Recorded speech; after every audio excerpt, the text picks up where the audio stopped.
Hallelujah. Amen. Verse 20. Ngizocela ukuthi sifundele bathandeka bami enkosini. Zenzo 19 verse 20. Kanjalo izwi landa ngamandla enkosi lanqoba. Amen. Amen. The word of the Lord grew mightily and prevailed. So, ngicela ke sibambe lokhu ke before si wrap up namhlanje. Angithi yoba siyalapha emnalazi, each and every place, location, inama-dynamics. Amen. Uma ufunda endabeni ye spiritual warfare esiqondene ne Great Commission, ukhona into ebizwa nge-spiritual mapping. Okusho ukuthi you make a study salowo ndawo osuke ufuna uku-invade nge-gospel. Spiritual mapping, do a spiritual mapping ukuthi le ndawo number one, what is a strong man of that area? A chief demon that is controlling. And also you study the culture of the place. Even a religion that is dominating the place. All that falls under by a spiritual mapping. You see, what are the false religions that are there? Lord, specific. Knowing what you are dealing with. So, la paya Efeso la Paul ebefika khona eShumayela la sifunda khona. Indawo that was dominated by idol worship. Hallelujah. Amen. Idol worship. Kwakunesithixo esikhulu esasikhonzwa esasibizwa ngoDiana or Artemis Diana. Amen. And then ndawo yase-Efeso kwakuyindawo eyayine-practice kakhulu ye-occult. There is why mama besindiswa abantu balethi izinto abayisebenzisa zashiswa. Ezazinenani eliphezulu. Amen. Now, izwi kaNkulunkulu lakwazi ukuba lithi advance despite of resistance. As we are praying njengebandla kufanele ukuthi silikholelwe izwi ne-impact yalo. Refuse ukuba sibe doubtful because of izinto ezikhona esizibonayo zenzeka. There is why uNkulunkulu umwengcwele esidele basi sithathe chapter 19 the book of Acts. Sibone ukuthi lithini iBhayibheli mangabe lithi izwi landa namandla lanqoba. Lord, let us go which nothing is impossible with the ministry of the word. That is impossible. Iministry is iyakwazi umkhuthuza Satan.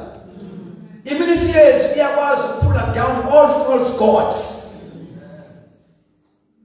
That is why the more we teach about this subject, is the more sizobona i-seriousness yokuthandazela i-ministry yezwi. The ministry of the word must have a breakthrough. And amadimoni nesigodlo sobumnyama ayawazi amandla e-ministry yezwi. That is why there are demons that are assigned to block the word of God. Umbuso kaSathana umbuso strategic.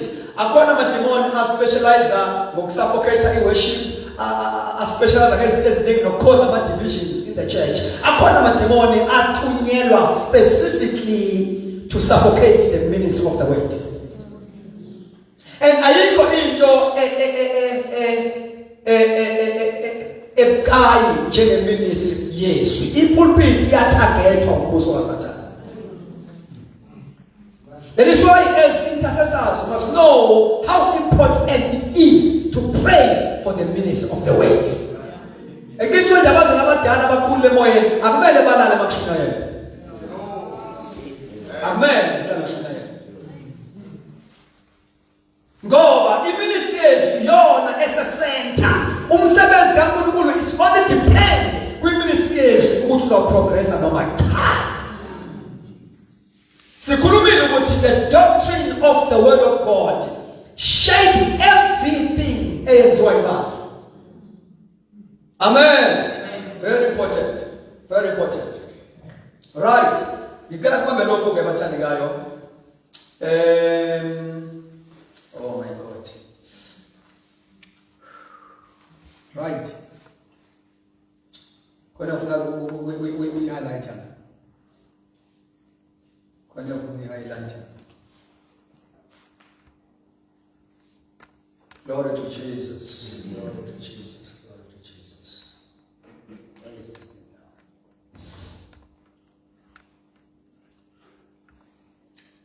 now?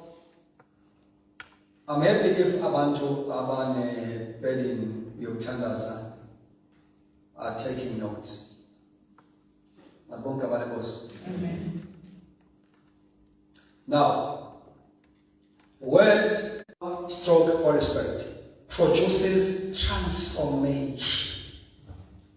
Amen. So, in summary, we can say word plus prayer plus spirit is equal to prevailing ministry.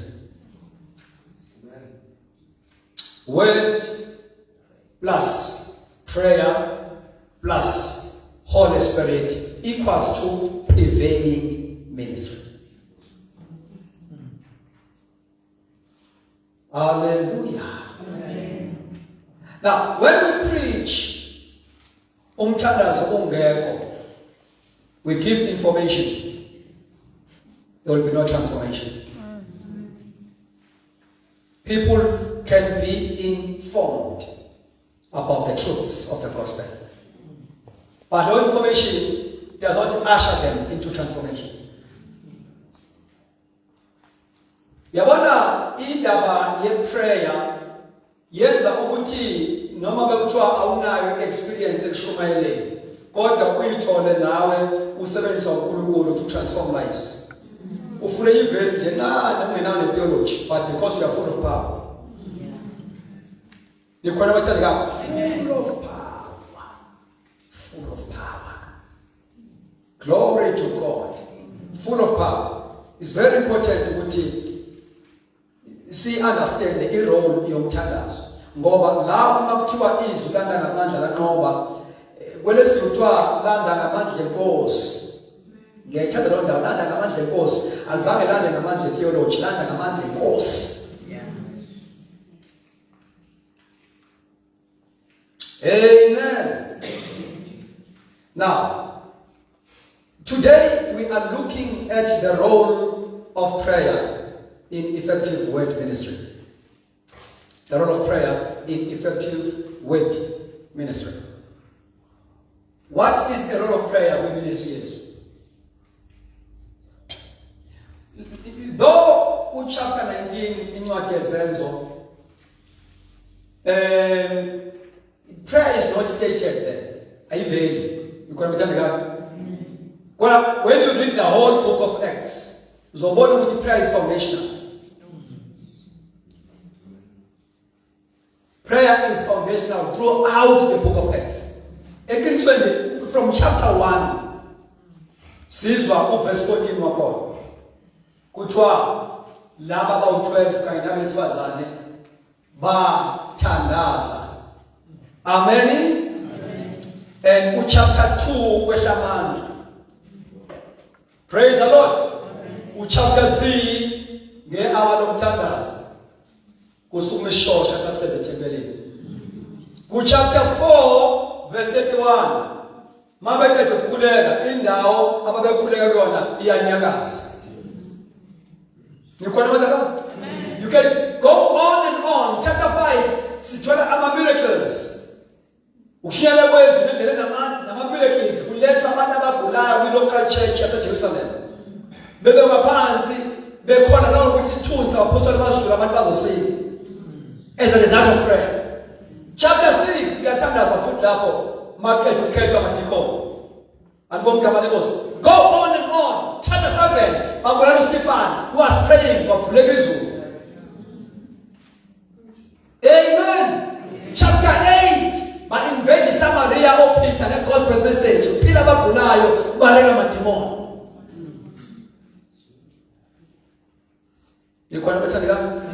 So, prayer is foundational throughout the whole book of Acts. So, what is the role of prayer in effective word ministry?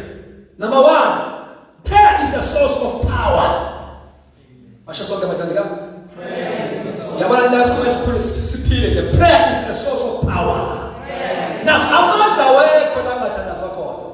forget about power. Forget about power.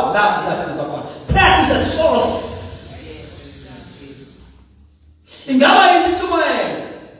Prayer, power does not originate from the good sermon. Prayer originates from the ministry of prayer. Power originates from the ministry of prayer, not from the ministry of the word. So it is a source of power. We must become a prayerful church because Amanda Avena Emtandazwe. You can write Acts 4:31. Miracles are not techniques, but a response from a divine power. Miracles are on invention yomuntu. Uphuma amadimoni. Ukukhula kwabathunjiweyo, ukuphila kwabagulayo. Very ability yomuntu. The source of that power is the Holy is prayer. Glory to Jesus. It is a response to divine power. When we see miracles, when we see signs and wonders, are a response to a divine power. The power of prayer.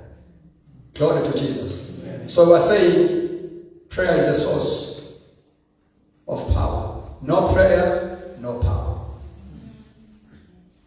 No prayer, no power. Number 2, prayer builds spiritual authority. Can you say after me? Prayer builds spiritual authority. Prayer builds spiritual authority. Yeah, igunya. So, the more we pray for the ministry of the word, is the more in ministry is to have the authority and divine. Because umthandazo is what builds spiritual authority. So Paul invaded Ephesus, why invaded the authority in ministry of the word? They have the authority. It is why there were signs and wonders. Now, Stenzolo, kumele sithole ufakazi babantu abazosindiswa sebanuma ukuthi ngangumile ukuthi angisoze nomthathu uJesu. Kodwa ngoba manje iministry yethu ihamba ne-authority, uJesu agekeze amthole sesenhlizweni. Umavula kuvalile. Makuthandazile. So it builds spiritual authority. Yenza ngithola ukuthi ama ministries enziwa ibandla alekha i-authority. Amen. Alekha i-authority. As a result of that, amadimoni. Amadimoni ayadlalela la i-authority ikho khona. Amadimoni, they are not afraid of intshumayelo. They are not afraid of umculo esiwenzayo. Amadimoni a-challenge i-authority kwi-ministry esiyenza. Uyabona lana nje, if you can do the contrast between iministry kaPaul neyamadodana kaSkeva kule chapter sifundayo. Authority ivela lapha Paul, kodwa kumadodana kaSkeva bengaveli authority. As a result, amadimoni are very much aware. The authority is something that is recognized in the realm of the Spirit. So, because amadodana kaSkeva now they were coping in ministry Paul. Yokhipha amadimoni ngegama likaJesu. Kanti wona wanayo authority yokwenza lokho. Amadimoni awaphumi ngenxa yokusebenzisa igama likaJesu, coping, doing it as others do. So, amadimoni could recognize the authority of Paul, could recognize the authority of Jesus. Athi amadimoni uJesu siyamazi, uPaul siyamazi. Ngama zabo ukuthi siyayazi authority kaJesu, siyayazi authority kaPaul. Paul ngobani esebenza ngegama kaJesu wena authority yakhe. Jesus we know, Paul we know. Who are you? Because ezwe labamoya waziwa ngegunya, awaziwa ngegama lakho. Waziwa ngeauthority onayo. That is why as a local church eShowe we must rise in rank yethu kwezikamoya sikwazi ukuba operate with authority esinikezwe uNkulunkulu by right.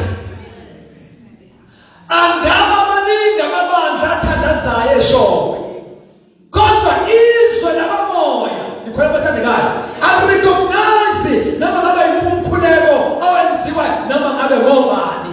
A prayer that is recognized in the realm of the Spirit is a prayer with a better power of authority. That is why we need to be righteous, because it is a prayer of a righteous man that avails much.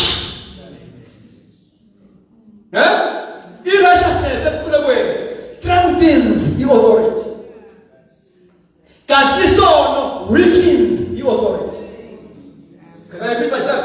Irrighteousness in prayer strengthens authority. Ungakhula 5 minutes kodwa ubhidlize. Hallelujah. Ubhidlize for 5-minute prayer. Shake it out Satan, because ukhule wenzayo noma 5 minutes but waba authority. Ukhule a long time nesona singavunyiwe ngenzeke lutho. Uzile mthatha 7 days or 3 days nesona singavunyiwe uyilambise nje ngenzeke lutho. Sin weakens authority. Asho sonke. Sin weakens authority. Righteousness strengthens authority. Yes. Let me come back. Righteousness. Let's show a good standing before the Lord. We have got a good standing before God. Auna Satan kumangana nayo. Ngamagama auna icase we court of heaven.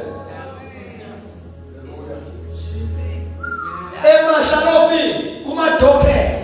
Our court of heaven. Are you the case or not? Jesus. Kwa uzo tanaza une case. Leo kwa weakens your authority. Uyatangaza kama timono banelo loba msini. Impact mtanazo yagenze robo yakala. Nami yakala mnyanga sometimes because mwenye yakala sana. Kwa leo I cause impact. Impact kule wewe ayenza umemeza akho fuja yenze wena kukhuluma kancane. Ayenza long prayer fuja yenze wena short prayer. Authority.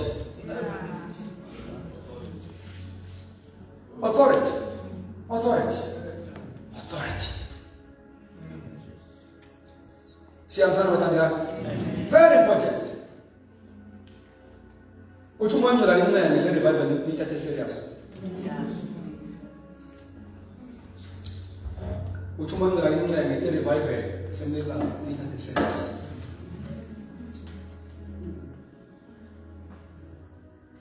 Because it's not an ordinary revival. uNkulunkulu usebenza ngayo to shape that place. I was speaking with the other pastor okhonza onenye ministry mawazulu naye. So uthi hey yanda wasebenza ikhona.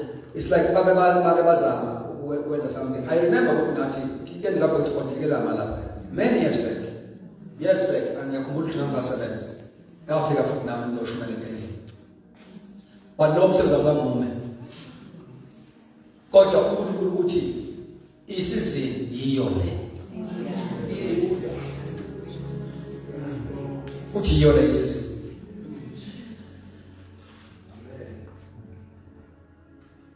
So ingakho nje engifaka ukuthoba uSathane.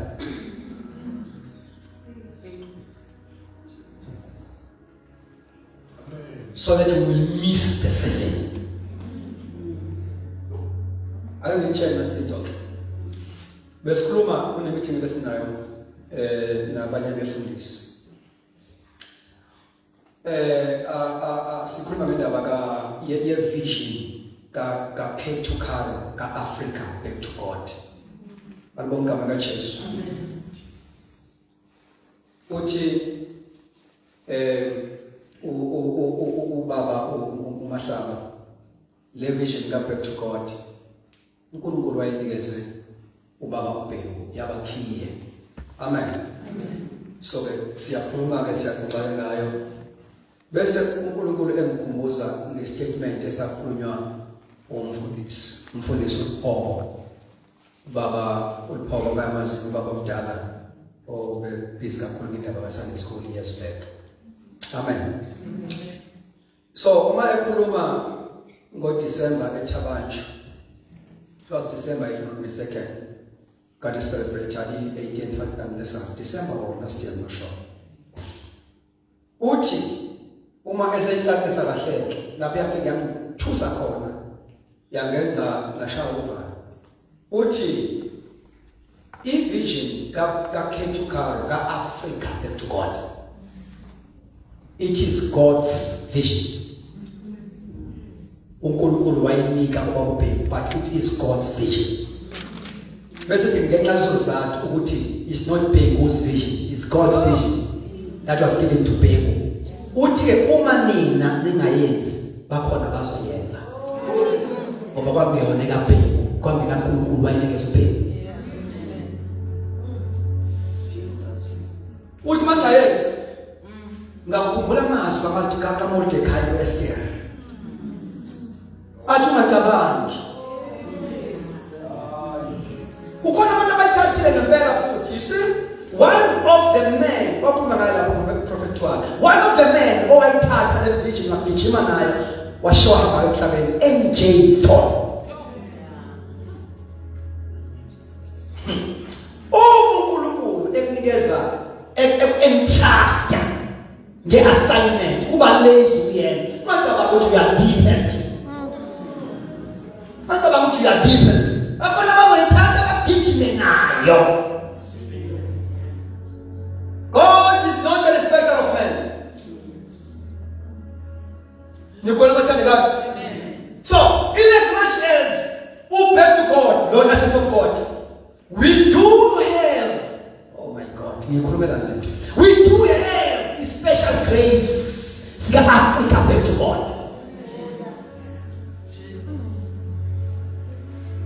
The grace is here. Yoba in Africa ingabuyela kuNkulunkulu. We don't toil to do that. uNkulunkulu akunikeza assignment bese akunikeza grace so we fulfill. So the grace is here ever then emoji for Africa to come back to God.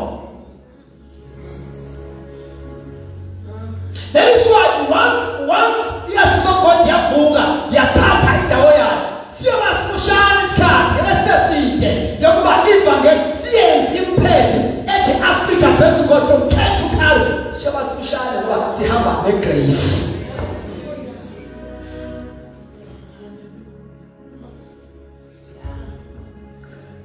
Uyalisotisa ibandla uSathane ukuze le grace ingabi utilized. Ngoba amabandla amaningi uzowakhuluma umfundisi esikhuluma nawo. Amabandla amaningi ama-ministries amaningi uma eqala kusetshenziswa abafundisi base-Assemblies of God. Angenzi politics. I'm speaking the fact. Many ministries, 80%, if I can speak that, abantwana bangayana. And nama ama-ministries kusetshenziswe ama-gift from AOG. Ngoba leli bandla line-grace ye-apostolic to lay foundation, to pioneer, to invade new territories.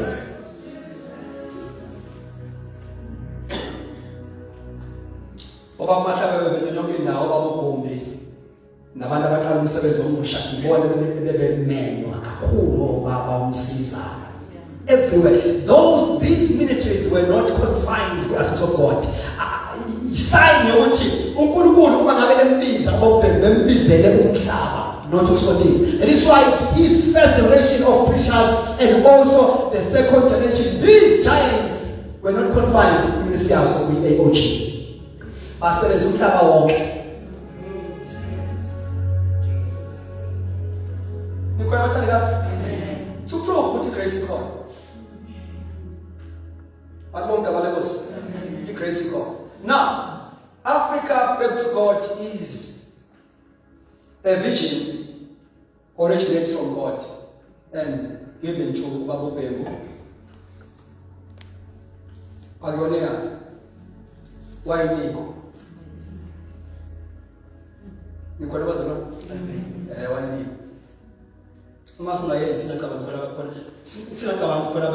That is why we will become jealous when we see uNkulunkulu eraser abanye bemove begijima naye.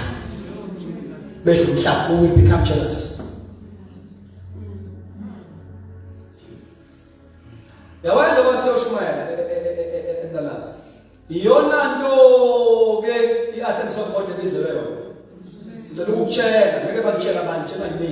Iyona nto ke leli bandla ibandla lemvuselelo le.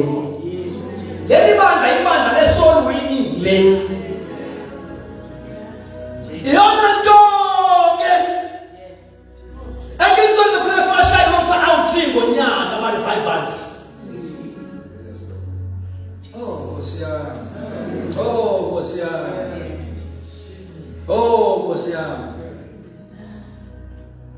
Now we're fallen in love with other church activities. Sayeli.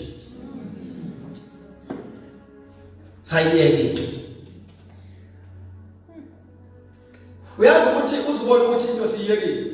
Kwesinye indawo ukuthi maqhubeke ngibosela kumitende mhlambe njengoba sisidende sokusidende nje.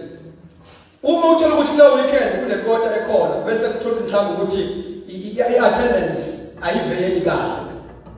Kule kota bese kuthiwa angithi bamesidende.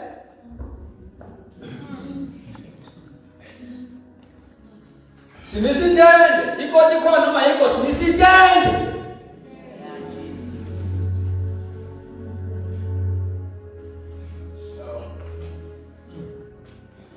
Asiye kote siyetende. Nathula nanguwa kahle.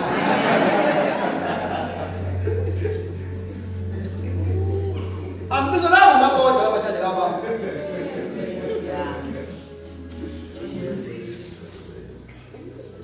Sheshe nibhale incwadi ngithathe.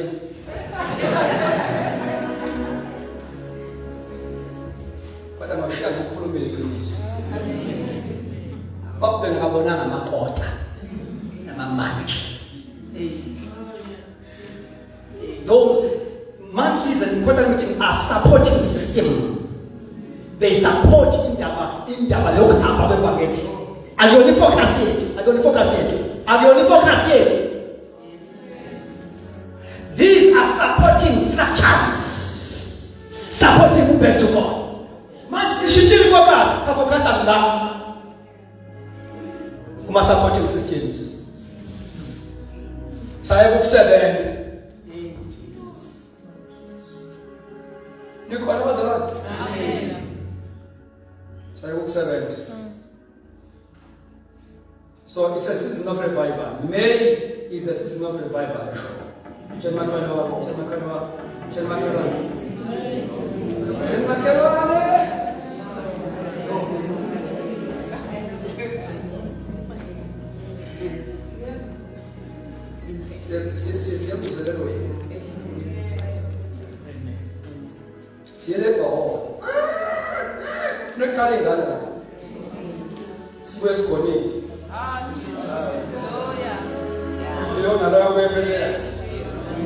Athi nothing to evangelist. Nansi yami. Woo! Yabona manje manager, kuphela ama division, kuphela ukusheba. Nansi yami. Basi sinakelana ngabo. Esibenda uJesu sinakelana ngabo. Hey, we mentor them, we counsel them, we grow them. Nikhona abathandekayo, we pray with them.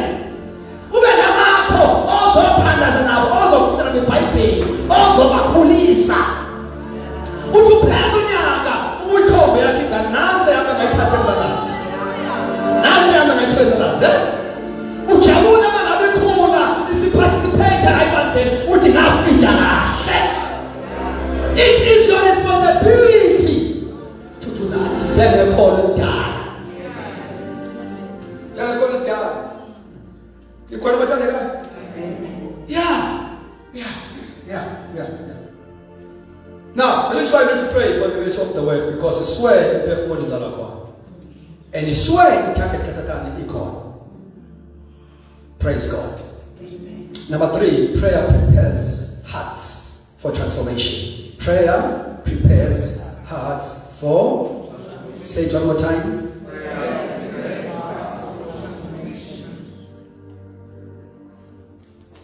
Mama tanazwanga inhliziyo zabantu asizo zabo. Amen. So umkhuleko ke uyaprepare izinhliziyo zabantu for a transformation. Kwenza i-conviction. Amen. Bible ithi umuntu noma sefikile uye will convict the world of sin. Glory to Jesus. So the more we pray is the more yabona sikhuleka lokuthandazo uma eshumayela uPaul, I think is chapter 16 if I'm not mistaken. Ithi Bible uNkulunkulu wayivula inhliziyo kaLidia ukuba ezwe obakhona Paul, wavula inhliziyo kaLidia. So it's very important as we pray sikhulekele inhliziyo zoLidia basemlalazi ukuthi wayelehla izwi moya ngcwele vula inhliziyo. Yenze ukuthi ushumele izwi namandla uthola inhliziyo zivaliwe. Vula inhliziyo Nkosi for conviction. Number 4, prayer sustains ministry in the midst of opposition. Prayer sustains ministry in the midst of opposition or amid opposition. So the Torah will move from 18 to 19. There was a riot, was sin, there was pity. Now pay the verse. Hallelujah. Ba opposer ukushala levangeli kodwa uNkulunkulu sustained the ministry. Albonga Malikosi sustained the ministry. So your opposition could not stop is uNkulunkulu bale prevailed. Ngoba inama apho into yebandla abathandekayo into ebandla ithi ine-opposition, kodwa futhi i-opposition ayikwazi ukumelana nayo. That is why ibandla alimi ukwenza inkonzo ngoba kune-opposition. No, alimi. Buka nje ku-chapter 4, uma ngabe bethreatenishwa abapostoli besatshiswa, ibandla malikhuleka lithi, Nkosi, nike ingcezu zakhe isibindi ukuba zishumele namandla ivangeli. Abathi Nkosi protect ingcezu zakho zivikele, bathi sinikeze isibindi siqhubeke ishumele sishone khona. Ngoba i-opposition ayinawo amandla. Hallelujah. Now, asifundeke ngalokho bathandekayo. Here are the characteristics of a prevailing word ministry. These points are just a summary of what we have already said. Characteristics of a prevailing word ministry. Number 1, spirit-empowered proclamation. So, ngamagama umenyezela kwevangeli ngamandla, spirit-empowered proclamation, not just teaching but demonstration. You got to demonstration. So ngamagama lana usho ukuthi yizwi leli elithi mangabe liproclaimwa. Amen. Uproclaim kwalo uhambisana ne-demonstration of power. Amen. Spirit empowered proclamation. Elman proclaima umuntu possess baleke moya.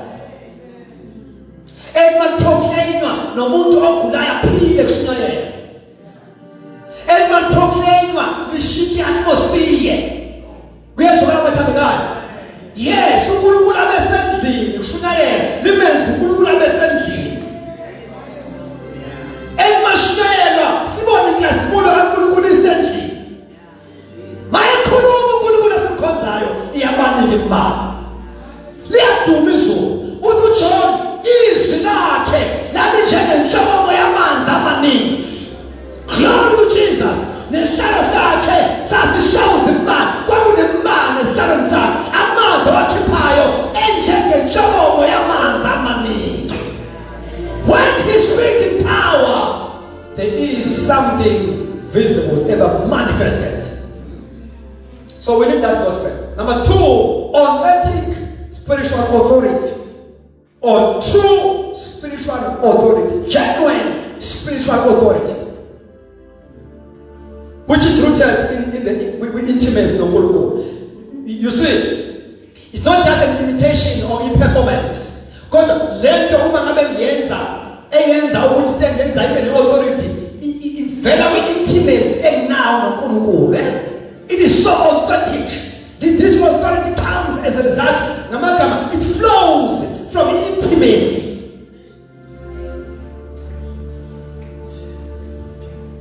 Number 3, deep conviction and repentance. Sishizo ukuthi uma sifunda uncwadi yezendo 19 sibona abantu bephenduka. I-repentance yenzeka deeply yakhe. Ushintsha behavior yabo abantu belahla izinto ebebekade beyisebenzisa. Impilo yabo change altogether. Kade sayidinga lokuvangeli. Jesus. Elimafika emntwini azashisa nezinto. Kwenziwe iCalvary. Go and read the whole book of chapter 19, 1.1. Go to the Calvary. Deep conviction, deep repentance. Amen. You see these days, uma ivangeli ngalendlela ngapha ngamandla ngalendlela. Abantu bayasindiswa kodwa basindiswa into ephashile. Hayi into ephashile man. Wabona ukusindiswa ukuthi kube enjoy indoda. Enjoy umjoy. Kube mnandi futhi kuhamba kahle yonke. Akuthatha kubeka imoto enkonzweni lapho uzobe kulande futhi. Insindiso yesitayela. Kunomlilo kunabathandakazi. Wokuqala sifuthi wesindaki. Wokuqala. Ngiyabona lo oza nobhabhathi soka kwenje. Khona umlilo wokuqala ofika kuwe ngokwamukela ivangeli, the gospel message comes with fire. Yilo mlilo owuthole ekuqaleni. Okwenza uthi uqeda ukusindiswa, ubukhahlela yonke into uzukhahlele nokungakhahlele. Ulahle nokungalahle.